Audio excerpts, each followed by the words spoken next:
Hello everybody, I'm James Escarcega. Fight on. This is Fred Robledo. We're going to fight back this on Saturday. Okay. UCLA-SC week. We've got on our colors, but it's also, hey, it's the second round of the high school football playoff, James.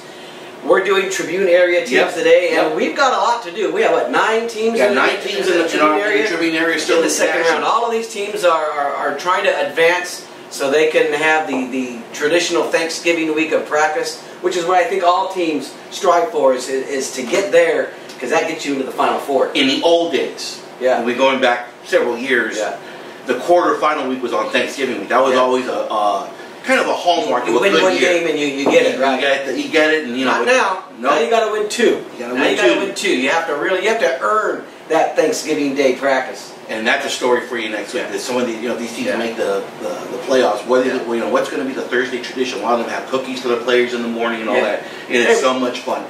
Let's get through it, because we've got a lot of games to go through. We're going to go through it real quick and just touch on a lot of teams right now. Give it to me. And I think the first game is probably the Bishop Vermont plays who? I'm sorry. Okay, give it to me.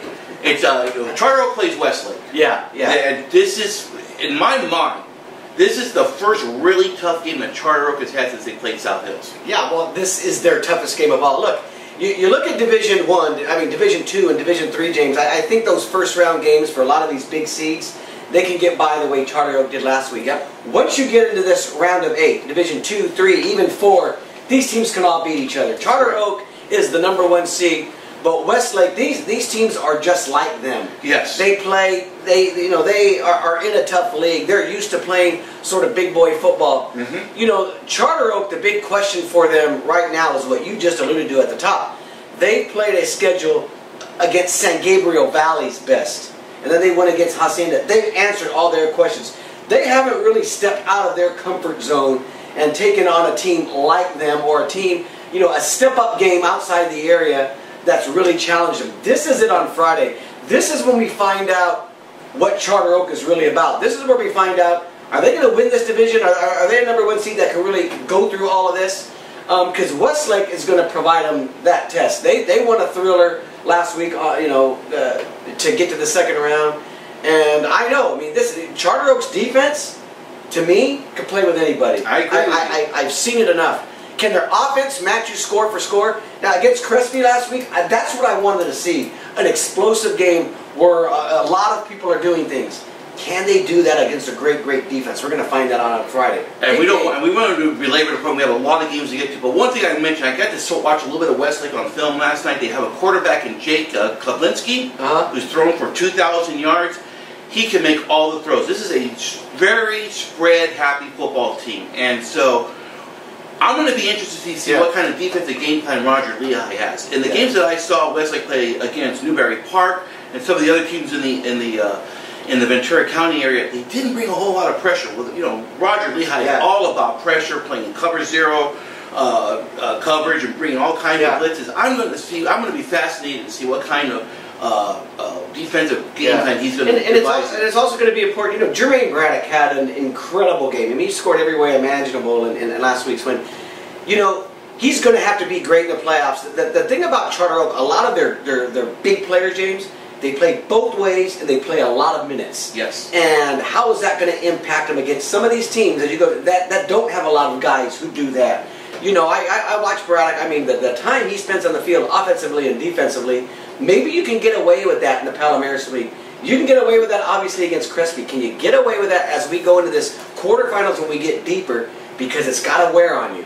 One thing I did notice, Westlake didn't have a lot of two-way guys. Okay. So that's just something that we're going to keep in mind. I got Charter Oak, though. I do like them to get by this game. I do believe in what they're doing and think that they've been waiting for a game like this to rise to the occasion and say, hey, we're all about it. We're going to go for it. We're filming this before Cal Preps has made their projections on the game, so we really don't know what the... I made my projection. That's what's on. Who do you like, real quick? I do like Charter Oak, but I do... We're going to give a quick pick on these games. We got to own it. Let's go. Yeah. So I think it's going to be it's going to be a really close game.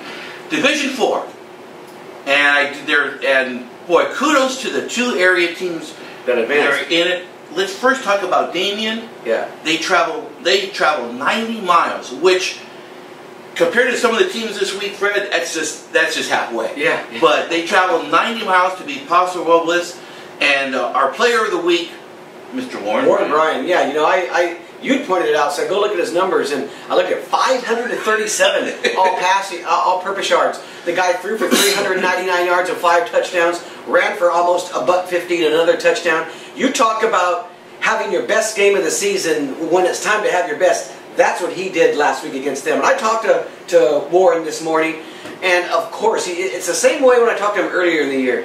Not about himself, about my teammates stepping up. My teammates stepping up and allowing me to do that. Good for him. Coach Paredes, I talked to him a little bit this morning. I talked to him after the game Friday night. He talked about, they're starting to get a little healthier now. I guess they were banged up, a little nicked up during the season, and they're starting to see the fruits of that. And also, they're going to play the top seed this week, James, who's undefeated, but they're going to get them at home.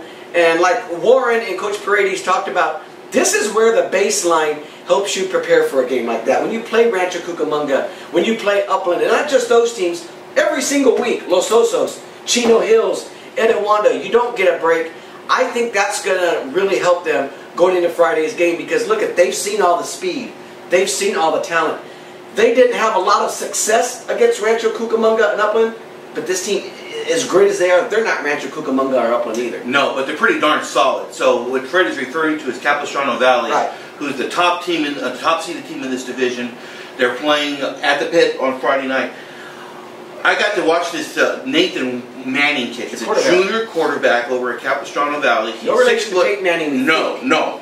But he does, man, he throws the ball like Peyton Manning. Yeah. If you had like a check mark of all the characteristics you want out of a spread quarterback, this dude has. He's got great feet. He hits those deep outs, those 10 to 15 yard deep outs that you don't see a lot from high school quarterbacks.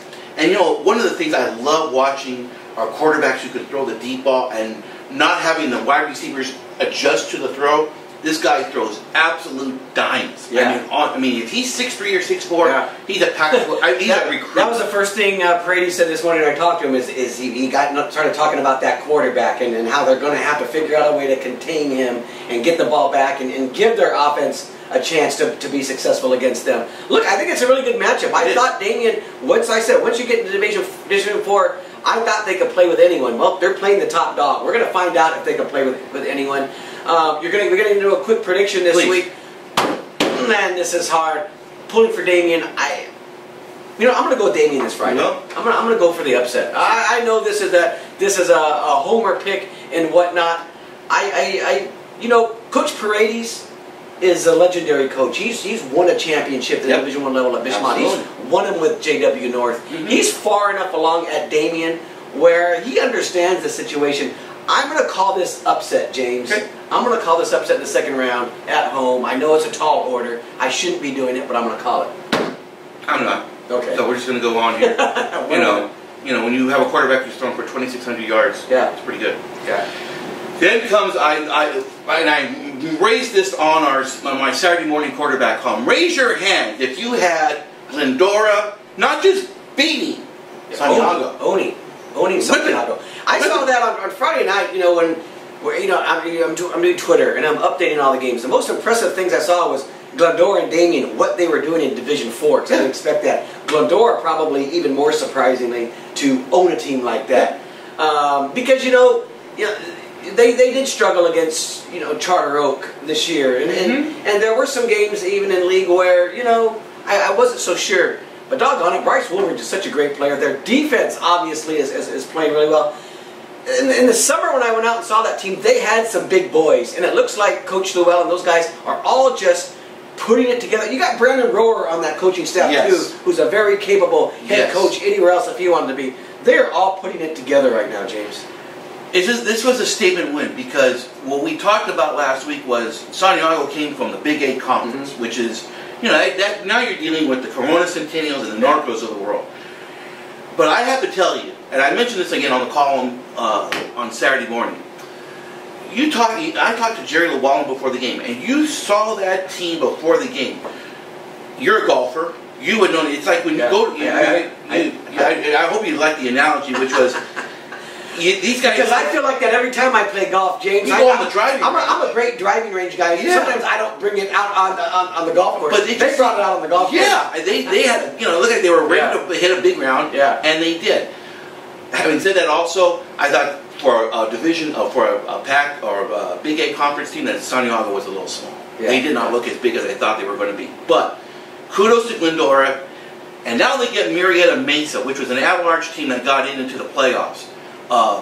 And they have a quarterback who I saw on film last night in Jeff Miller. He's 6'6", 230 pounds. And when you watch him on film, he's 6'6", 230 pounds. And he's thrown for 2,900 yards. Yeah. Again, he's also a commit. He's, I believe, a verbal commit to Townsend State University, which is an FCS school out in the East Coast. Kid's good. Yeah, and obviously it's going to be a tall order. They faced Warren Bryan this year and lost a really close game. Glendora's defense has been pretty good. I think so too. They really have. You get it, like I said, you get into these second round games. We mentioned it with Charter Oak having to go way out the road. They get tough. You can flip a coin, James. What we saw last Friday with Glendora. That's what's great about high school football, because you never know when you're going to see that coming. Exactly right. Murrieta Mesa, God, I don't know them from a lot of other teams, but we know that Glendora brought it last week. I don't know if I'm going to pick them this week, because I think that's a really, really tall thing to do. So Murrieta Mesa comes from the same league as Vista Murrieta, Murrieta Valley. Murrieta Valley had a big win on Friday night against Santa Margarita, and having said that, love Glendora. Yeah, I'm going to go Murrieta, you're going to go Glendora. I just think that these guys have found it. Bryce Woolridge was absolutely phenomenal. And they're facing a pass-happy team. Yeah. And Santiago was a pass-happy team. Yeah. I just think that the same game... My only thoughts with Glendora, and look, they're a great football team that I think Coach Llewellyn has done a good job with. I think that they're out of place in Division 4, although they did look about like it last week. You look at South Hills in Division 7, and we'll talk about them. Yeah. I've always said that's the place where Glendora probably should be in a 6 or a 7 right there, where they could play for a championship. That's an interesting take. But we're going to see, because I think these teams that, again, incredible win last week. I just don't think, I think as these opponents get tougher, they're going to eventually feel it the way they felt it against South Hills, the way they felt it against Charter Oak, the way they felt it against Damien. I think they've taken it as far as they can. Good luck to them on Friday. Obviously, we all hope that they advance, but this is where I got to be honest with myself and say maybe they've taken it as far as they can. I think it's going to be this is one of those upsets, and I think they got the job done. It's just my feeling. Moving on. South Hills. There we go. They caused some tremblers on social media on Thursday night. They fell behind 14-7 against a 2-8 team, and then I thought Coach Mac Bechtel said it perfectly when he said my players started reading the headlines a little bit too much. He told me that Friday. And that's easy to do when you're the top seed and you see 2-8 on paper. What you start doing is looking at the next round and the semifinals and who we might get. Meanwhile, that other team shows up and they're ready to pay. They knock you in the mouth right away, and all of a sudden you're in a football game. And they were in a football game. But kudos to South Hills, because they regrouped. They got it going. They owned the second half, and they played like the top seed in the second half to advance on to the next game. And that's good. The good thing is you get out of that game out of your system with a win, and now they're not going to be looking ahead anymore. Now these games all get tough. These aren't 2-8 teams they're playing anymore, James. They're playing Brubeck. Very good team from the Pacific League who's had a very good year. And unlike most years where Burbank usually likes to play the line of scrimmage game where they run the ball, this year they're a multi-dimensional offensive football team. They have a quarterback in Matthew Porras who's done a really good job. He's a junior who was 21 for 31 Friday night for 290 in their win over Tustin. But one thing I noticed on film and watching Brubeck, I think South Hills has them up front. I think they're bigger up front. I think they got a little more size up front. Yeah. I think they have a better quarterback playing in RJ Stearns. I think there's just too many circumstances. I think they have a little bit too much. And I think you're going to see South Hills from the beginning be in this game. I don't think they're going to get off to that kind of a sluggish start. Yeah. You look at Burbank. I think they beat Arcadia 17-14. We covered that game. 17-14. Yep. It was a pretty close game. Yeah. I was at the Northview Burbank game last year when Burbank beat them also. Mm-hmm. I like South Hills in this spot. I think this was a good second round opponent that's really doable for them. I also like it that they're going to be at home.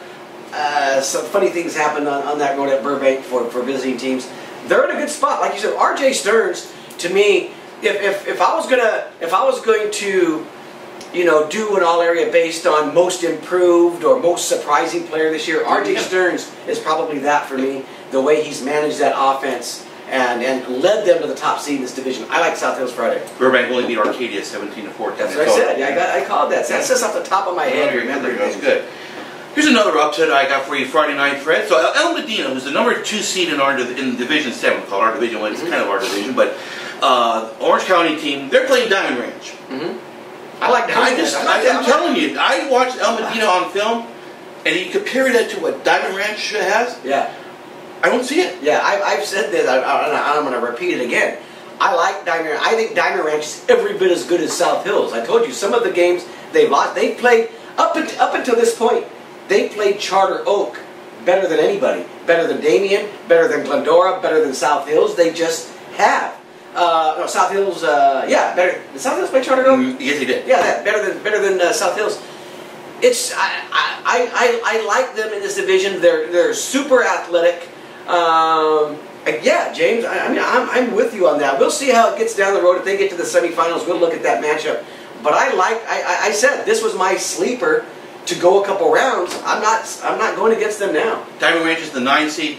Spoke with Eric Martinez last night, who's the head coach over at Diamond Ranch. His concern is that AJ Esperanza, who's the quarterback for El Medina, he's a dual threat quarterback. So now, you know, from a defensive point of view, it kind of screws you up because you're trying to be, and we use a football part, you want to be sound on defense, numbers for numbers. And when you have a dual threat quarterback, he really screws up your accountability, so to speak. But he had seen everybody in Division 7, and he was like, I don't see a big difference between South Hills and Medina, and they're you know, and I agree with him. I watched them. Perfect division in them for them to make a run, and everyone's you look at the the at-large or the third place, how they got in. They're a second-place team. Yes. You look at how they get in, and people have slept on Diamond Ranch all year, I think, and they're the real deal. They can make a run. Division 11. Yes. And we have a Thursday night game. I'm going to be there. Yes. And it's Westminster versus Covina over at District Field. This call was made, by the way, Saturday afternoon, because I had talked to Joe Brown earlier on late in the morning on Saturday, and he was I love it. You know, I love it. Thursday, I love these Thursday night games. I was able to go see Nogales last Thursday, and that was a lot of fun, and get to go see Covina, which for me is an extra game. I'm not sure I would have had that chance if they played on Friday, but this is going to be an exciting night at District Field. Talk to me about Covina. Well, Covina, obviously, Nin Burns. He's a sophomore who is a super experienced quarterback. Like I had said last week, James, he went to the playoffs last year, super green. I think he came in week 10 because of an injury, was thrown into the fire, and still performed pretty well, winning a playoff game and losing the second one. I like our seeds in this division. We're going to get to the other ones. I like Arroyo. I like Arcadia. I like Covina. I like all three of their chances to get to the next round. It's going to be a tough game for Covina on Friday, because they come from what division? What league is that? It's a Westminster is from the Golden West League. One of the top. I wouldn't say it's an echelon, upper echelon. But for this division, that's a good league. Not bad at all. Yeah. And I will say this: Covina is going to be playing against a quarterback who they haven't faced in Stephen Comstock, and that's Noah Melbourne. I watched this kid on film. They list him at 6'1", 190. When you watch him on film, he's more realistically a 5'10", 5'11" type of quarterback, but he can throw it now. Again, this is a team that they're going to play pitch and catch all day. So it's not like Covina hasn't seen it before, but this is the best quarterback that Covina has seen since they played Northview with Stephen Comstock. So it's all for Covina. It's going to be interesting to see how they play call this. They've been in a couple of games sometimes where I think they're in a hurry, and there's a lot of they like to go for the big pass. They like to strike as quick as they can. I think if they're just patient and they run and pass and they do the little things, they're going to be okay. I like Covina. You do? Okay, that's good. It's going to be a close game, but I'll take the Colts as well. But don't forget, Westminster beat a very good team in St. Genevieve. That's one of those quiet, strength of schedule type of games. Arroyo is the number 2 seed in the division. They're at Rancho Mirage. I'm not going to, This is a rematch of last year's Division 12 championship. It is. And I'm going to. Arroyo won that game in overtime, going for the 2-point conversion, 35-34. Fast forward a year from now, here we go again. And I'm going to, we talk about this when we do these videos. We're not going to leave some stuff in the locker room. So I'm going to mention this. I think it's horrible that Arroyo has to travel almost 3 hours to play a high school football game. Just doesn't make sense to me. And the way it is. It's just, I know it's the way it is. I know there are teams all over the country probably laughing at us right now because there are some high schools that have some serious bus rides every week. You know who's making all the money this week, by the way? All these charter buses. Yeah, I'm telling you. Yeah. But here's, I talked to Coach Singheiser this morning. I did too. And here's the big mistake. Last year when the Rancho Mirage played the championship game, they arrived there only 20 or 30 minutes before the game. You can be assured, Coach Singheiser said that ain't going to happen. They want to get there at least 2 hours early, get some snacks in their system, hydrate up, and be ready for this football game. Now, about this game, obviously Arroyo is undefeated this year. And there have been some questions Jim has had about their motivation all year. After you win a championship, he says it was easy to not train as hard in the weight room, to not bring it in practice like you always have. It's a tough thing. But once you get to the playoffs, James, and you can start to smell that finish line and feel it again, they did bring it last week. And you look at Rancho and Mirage, they might not be the same team they were last year. They lost 3 games earlier in the year. One is kind of is a familiar area team in Bellegarde. Was it Bellegarde? Yes, sir. Bellegarde. Well, sure. They beat you in the quarter, but yeah, Bellegarde. Yeah, they lost to Bellegarde but what Coach Singer said was those 3 games they lost earlier in the season, they were trying to do some experimental different things. They went back to what they do best, which is run first, then pass. And he says they've won their last 5 games. He says they've sort of figured it out. They expect a great football game on Friday. I would think so. And Rancho Mirage presents another similar type of offensive attack that Lakeside did last week. They want to run the ball. And a couple guys who want to run the ball. But the one stat I took from the game Friday night with Arroyo, 22 first downs. That offense finally looks like they got Ernesto Camacho back in motion, and I think that's just might be too much. They're a little banged up. They're a little banged up, but who isn't banged up? But I'm gonna. I think I'm with you here. We'll take. I think this is where experience and having gone through it starts to pay off. It doesn't pay off necessarily earlier in the season, James. It starts to pay off when you start to get close, when you're getting into these playoff games. And to their credit, like you said, they rose to the occasion when they played Covina. They rose to the occasion when they played Sure. They gutted it out when they had to against their rival, South Almonte, and they did what they were supposed to do in the playoff game. I like Arroyo on the road to do what they've done all season, which is win. Division 12. And Arcadia, that's right. That's Arcadia. Arcadia's still alive. Yeah, but that's for a different video we're going to do with the Tribune, with the Pasadena and the Whittier Daily News. So really quick, and this is the Tribune video. Arcadia's got a home game this week. If Arcadia and Arroyo wins, you've got the semifinal of all semifinals next week. Arcadia, Arroyo, I'll see you there. I don't know what the other games will be like, but that's the game I want to see. Folks, we kind of talk before we do this about where we're going to go Friday night. I'm not even asking where he's going if that's the case. Division 12. And Rancho Christian is playing South Almonte again. Last year they played in the semifinals in the Division 13 semifinal. What was the score of that game? Do you have it? I do. It was 42-28 that Rancho Christian won. Right.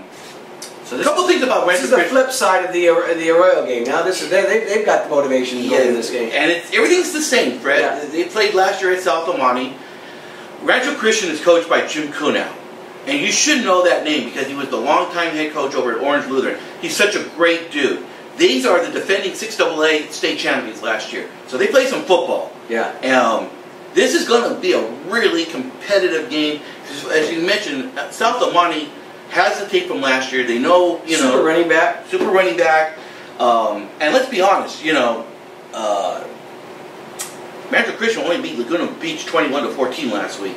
So I think this game is at home. This South Almonte's at home this Friday, right? Yeah. Just like they were last year. Yeah. There's got to be some strong motivation here. And they're in Division 12, which is the division that Arroyo won last year. And Jim Singheiser probably said it the best, James, when they played earlier in the season to watch out for South Almonte. After they gave Arroyo their best game of the season. Think about that. They gave the Division 11 second seed the best game of their season going into this. I agree. I think it's one of those games that could probably go either way. I think it helps that South Almonte's at home. I think it helps that this is a team that they lost to last year. Yeah. And we're going to see. It's going to be another one of those games. South Almonte also has that ability to they struggled against Rosemead. Which one of those are going to show up? They're a well coached team though. I'll have to say that this is going to be you know, if you're looking for a game to go to and you don't want to travel as far, this is going to. And I think I love this game. I was scheduling games out. I think we're going to send our man Vincent over there. Oh, he'll love this game. This would be great for you South Almonte fans because Vincent's great with the video and he's live going to a good game too. This is a good hopefully game. that all works out. We'll see. Yeah. I'm not picking this game yet. I'm going to think about that, and I'll have it lined up. I have to look a little bit more. Is this a tease to make sure you check it? Yeah, I'm leaning. Yeah, you're going to have to look in the blog. I'm probably leaning towards South, but I don't know yet. Division 13 also has the number 2 seed, Nogales, traveling. Do you know where Silver Valley is? I don't have. You don't have any idea. Okay, first off, they're in Urno. Do you know where Urno is? I have no idea where you're. Sounds like sounds like they have a casino or something down in Urno. What else would you do in Urno? 105 miles separates both schools, so you know that Nogales is going to be ordering some charter buses to get up there Friday night for this one. Go ahead and talk about Nogales. I cover it. They love you. I think it's easy and you know, I don't know if they love me. I love what they're doing, James. Yeah. I even put a tweet out this week about their principal and how he's a big sports principal, and you know he's at all of the games. Yeah. They're believing in what they're doing. It's like Richard Salazar, their coach, says it's all about the buy-in, and that's all he preaches. And everybody buy in. They do things at night where the families come together and they eat together, and they're playing really good football. What's different about them last year and this year, I think, is defensively, they're really improved. Yeah, and I think to go deeper, have a chance, you've got to be great defensively first, and then see if your offense can carry it. They're good enough offensively, but they really, you know, maybe it was just La Puente that I saw last week, but I just thought that they really get after you. And look, in this division, I don't know how good Silver Valley is. I do know that Eric Paul Johnson, who covers them out in the Riverside, and does an outstanding job, says they've got a super running back, Fred, that you've got to watch. He is a load to contain. His name escapes me right now, but he said if you look at them, and because that was sort of an upset, right? They beat a team on the road in that first round. Yeah. Because I was saying if Nogales had won that game, they were going to get a home game this week. And that's when Eric kind of on a Twitter said, hold on, Fred, you got to watch the Silver Valley and this running back because he's going to be as good as anything Nogales has seen all season. So they've got to go down there on the road and get this done against a weapon like that. And maybe they haven't faced a weapon like this all year. And the team that Fred is referring to that Silver Valley beat was Riverside Carnegie, which was the number 9 seed in the division. Yeah. So, yeah, that's a huge upset. Anytime you get a seeded team, you know, that gets beat, it is considered an upset. Another one I'll have to think about this week. I'm leaning towards Nogales because of their seed, but it kind of makes me a little nervous when you have someone like Eric who's seen a lot of those teams out there saying, be careful what you wish for. Just remember, great defenses travel well. Yeah. They really, really do that. Yeah. That's one thing that's a common thread. If you look at all these championships, you won't have to worry about Nogales when it comes to chemistry, or they like to talk about we're all brothers. God, that just, whoever you talk to, those kind of things just roll off the tip of their tongue. They've trained them right. That's awesome. For this opportunity, and I think, you know, I get that feeling from other people around the valley when you tweet out and you look at their crowds and you look at their atmosphere. I think a lot of people are happy for Nogales. That was their first playoff win since 1995 last week. Yeah. You know, they won their first big title since '91. Yeah. And there's a lot of pride over there. Greatest high school in America. That's what they like to call themselves. They say this over and over and over. Greatest high school in America. Hey, if you believe it, you believe it. That's all that matters. We have 1 minute left. Thank you, Bishop Amat. What a year. Yeah, a tremendous year. I don't care what anybody says. For them to get to League Championship Week in Chaminade. And by the way, if anybody saw the Mission League go 0-5 this week, please tell me, because I didn't see that coming at all. I didn't see Chaminade losing to Orange Lutheran. Thank you, Stephen Comstock. Yeah. That kid was absolutely, I think the Milligan AD put out on Twitter that it was the toughest kid he saw all year. Thank you to him. And Steve Ramirez, who's a Northview grad, who's seen everything, says he's the greatest quarterback in Northview history. What did he throw for? Almost 10,000 yards? Seems like the way, doesn't it? Pretty good. Yeah, he is the ultimate competitor. We're not going to see too many guys like him again. Yep. And thank you, San Dimas. Well, that was the games like that when you lose to Kaiser. Having been there before, you really don't want to do anything on Sunday or Monday or Tuesday. And look, and if there's any San Dimas second guessers out there. You Please, know, Coach Holman, he went for this against when they played Covina and they didn't get it. He went for it in overtime. They didn't get it. So what? This is what you do. That's just believing in your team and going for it. You know, Arroyo went for it last year and they won a championship. Sometimes it works out. You've seen this happen both ways. But I love it when a coach has the guts to make that call and say, you know what, I believe in my guys, I'm going to do it right here. Because you know what, James? This is high school football. Those extra points are no gimme. In situations like that where you're trying to get to another overtime, I understand it. It would be more heartbreaking. I covered Pasadena Poly years ago in the mid-2000s. They were in a championship game in the rain, and they went for it and tied the game. Not tied the game. They made the touchdown that would have tied the game with 3 seconds left, and decided to try to kick the extra point and didn't get it. And I talked to their coach. I forget his name. You know, months after, years later, he still says, "God, I wish we would have just went ahead and gone for the dang thing, because it would have been easier to lose it that way." So to Coach Holman and anyone who goes for that, I give you a lot of credit. It's a tough thing to do. And you got to get yourself a Sherwood League championship. That's all you can ask for. La Puente, we thank you. And to Hector Spadias over at Los Altos, fantastic job in your first year. That was a tough chore to do. I tried to wake. You know, it's the old thing in horse racing. You try to wake up a long shot just to see if they can get it done, and they got handed up pretty good. Going to have coverage all week long on our social media platforms, on Twitter and Facebook, on the blogs and everything this week. A lot of teams are traveling. We're going to do it. We're going to try to do as great a job just to keep you up to date on Friday night, everybody. We got, as you mentioned, we got teams going all over the place. And thank everybody for not moving any of their games to Saturday night, because that's UCLA SC. It's 5 o'clock, baby. Hey, we'll see you on Friday night, everybody. Thank you.